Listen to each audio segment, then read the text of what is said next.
I appreciate the opportunity to join in responding to President Higgins's wide-ranging and stimulating address.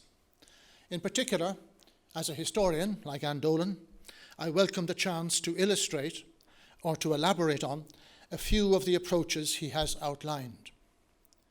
Prominent among these is his insistence that although some centenaries are more esteemed than others, commemorations should be open to different narratives of historical experience.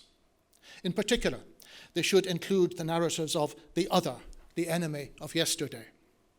They should not censor the memory of painful events, even though aspects of the past can often be embarrassing or distasteful. In our commemorations, we should take heed of Eric Hobsbawm's shrewd warning. It is not a question of the people constantly remembering. They remember because someone is constantly reminding them. We should try to ensure that those who remind, normally governments, do so in a generous and inclusive spirit. As Emmett O'Connor wrote recently, annual state commemorations normally focus on one or two big events chosen not for their historical weight, but because they are deemed emblematic of how the regime would like to see itself. Commemorative rituals have become historical forces in their own right. They can provide occasions for inventing traditions. It's even possible there are too many commemorations. Whenever we find historical distortion, whether by the state, by groups, or by individuals, it is the task of historians to point this out, even at the risk of making themselves unpopular. Historians have a dual role. One is to try to understand what happened, why, and with what consequences, to discover what the past was like, to see it in its own terms, often strange or even alien, to avoid tidying it up, gentrifying it, projecting back into it some of our own ideals or fantasies. History is a record of what one age finds interesting in another. But in looking at our ancestors, we should avoid the enormous condescension of posterity. We should not mock the dead by distorting them and their beliefs. We should not search the past simply in pursuit of reassuring things we want to find. And we should avoid a Whig interpretation of history in which everything leads naturally and inexorably towards the present. But, on the other hand, we also have to try to understand how the past relates to the present. In effect, how we came to be what we are, and how others came to be what they are. And it is in this sense that history is used, and sometimes abused, for purposes of commemoration. In the context of the Irish Revolution, the others should include innocent victims of violence, such as children, the defeated parliamentary party, whose vision of a Home Rule Ireland within the United Kingdom was destroyed between 1916 and 1918, and losers, such as the minorities in the two new political entities that emerged in 1921 and 22, Northern Nationalists and Southern Unionists. The others should include the triumphant Ulster Unionists, and also the British, who had their own perceived national and political interests, in particular, a refusal at that time to accept the idea of an Irish republic. These were often at odds with the interests of many or most Irish people, and therefore a particular effort may be needed to understand them. In responding to the President's request for openness to multiple narratives, we must see the Irish Revolution in a wider international context. And from this standpoint, it's striking how mild and moderate were the changes that resulted. Despite persistent urban poverty, there was little social unrest, largely because many Irish grievances had been resolved. Under British rule, particularly under Conservative rule, Ireland had already experienced its great social revolution, the change in ownership of most of the land from unionist landlords to tenant farmers. This transformation, too, deserves commemoration. The violence that played a central role in bringing about the new Irish state was limited in scale, especially when it is seen against the background of the Great War. The toll of violent deaths between 1916 and 1921 has recently been calculated at under 3,000, 500 of them in the Easter Rising.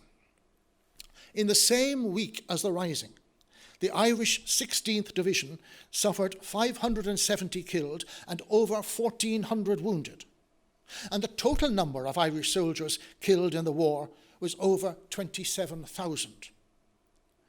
British losses in Ireland between January 1919 and July 1921 were less than those of an average day on the Western Front. Irish revolutionaries were fortunate in their opponents. After the Easter Rising, 90 rebels were sentenced to death, but only 15 of them were executed. This is a modest figure compared with the 15,000 who were shot after the suppression of the Paris Commune, or the 1,500 executed after the failure of the Kronstadt revolt against the Soviets in 1921, let alone the murder or expulsion by the Turks of 1.5 million Armenians between 1915 and 1922. Empires normally fight to maintain their possessions. A great power does not die in its bed. We should not be surprised that Britain used force to suppress rebellion in Ireland, or that until May 1921 it refused to contemplate the idea of Irish Dominion status.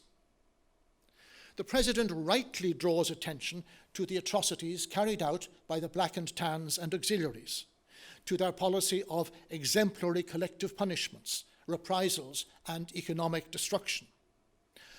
But sadly, in all guerrilla campaigns, government forces resort to brutal and bloody measures.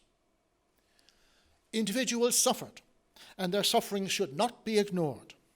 But Ireland's experience a century ago was benign compared with other more recent victims of, for example, the wars carried out by the French in Algeria, the Americans in Vietnam, or the Soviets in Afghanistan. Even the British, who were milder than most other dominant or imperial powers, acted far more savagely elsewhere. In March 1919, 2 months after the first meeting of the Dáil, the British shot at least 379, and probably far more, peaceful Indian demonstrators at Amritsar. In 1920, they killed thousands of rebels in air and gas attacks in Iraq. The Irish were lucky to be white, not brown or black. We must continue to shun the old absurd idea that, in Liam Kennedy's words, the Irish were mope, the most oppressed people ever. They weren't. In the 20th century, the Jews, the Poles, and the Kurds are among very many whose experiences were vastly worse than those of the Irish. And the British government could be, and was, shamed into changing its attitudes and policies. And the Irish benefited from the fact that they were fighting a democracy. The centenary commemorations must acknowledge that a quarter of the Irish population wanted nothing more than to remain loyal subjects of the British Crown. They wished then, and their descendants wish now, to exercise their citizenship and collective participation within the United Kingdom and not in an Irish republic. A century ago, if a war between nationalists and unionists were to be averted, a war that might have been comparable to that which destroyed Yugoslavia in the 1990s, partition was the obvious natural solution. It had been accepted by John Redmond as a temporary expedient in 1914. It was accepted in practice, although not, of course, in theory, by the leaders of the Easter Rising 2 years later. Any attempt to stage a rebellion in Ulster would have resulted in bloody sectarian conflict, with the Unionists as the probable winners. So, they confined their plans for insurrection to the 3 southern provinces. Ulster would be abandoned, and their northern followers would retreat to the safety of Connaught.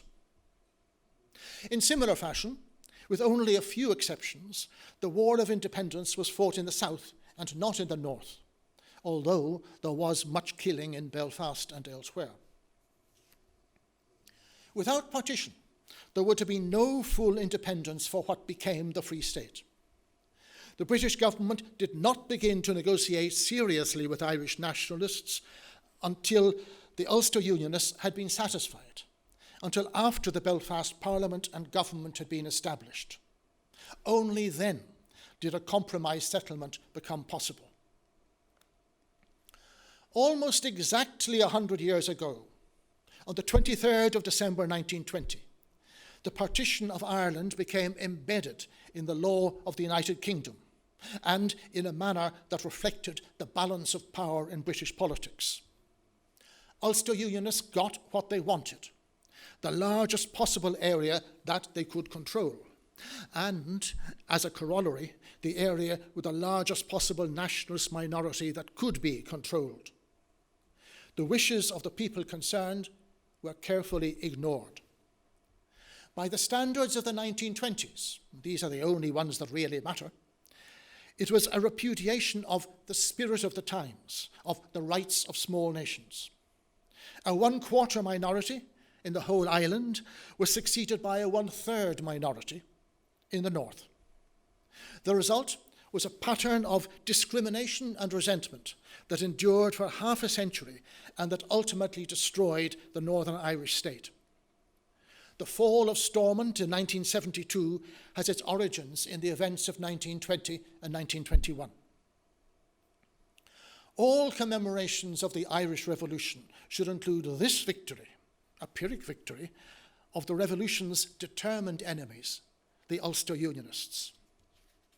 In the south, a parallel development occurred. The British, no longer having to worry about Ulster, abandoned the Unionist minority to its fate. Embarrassed by the nature of the campaign they had waged, and feeling that Southern Ireland now caused more trouble than it was worth, they granted a degree of independence unthinkable only a few years earlier. The Protestant minority in the Free State, being small and harmless, was treated well, apart from having to make distasteful but minor concessions to Catholic beliefs and linguistic nationalism. It was lucky. In commemorating the revolutionary decade, we must appreciate that independence was achieved not only by violence, but also by the votes of most of the people, including, for the first time, the votes of women. The demand for independence was expressed by the Second Sinn Féin Party, by the Dáil, and by a formidable underground administration. We should acknowledge the remarkable attempt, partly successful, not merely to wage a guerrilla campaign, but simultaneously to set up a counter-state.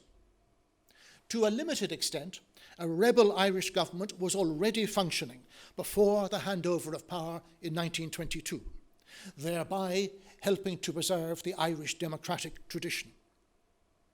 This tradition has at times been neglected in national commemorations, which have often emphasized violence, and it deserves appropriate recognition. Commemorations need not revive old animosities, but they should reveal the past in all its complexity, both the aspects that we can admire and those that we regret or deplore. We can choose from the diverse patterns of our history those aspects that we find valuable and constructive, and try to incorporate them in our present and our future. Over time, the chosen aspects will change to match society's changing needs. This can and should be done without ignoring the negative contexts, such as hatred and discrimination, with which congenial elements were often intermixed. The Irish Revolution involved cruelty, injustice, and bloodshed. All revolutions do. Commemorations, while not glorifying such aspects, should not erase them. When the time comes to commemorate the Civil War, the atrocities carried out by both sides must be recognized, but also put in context. Civil wars are normally more vicious than wars between states. Commemorations held in the spirit of the President's remarks must be welcomed, but we should have no illusions. A generous inclusivity will prove controversial in some quarters, and it will provoke resistance. That should not be a deterrent. In recent years, there has been much to admire in the ways the country has examined and commemorated the events of a century ago, and we should build on this achievement.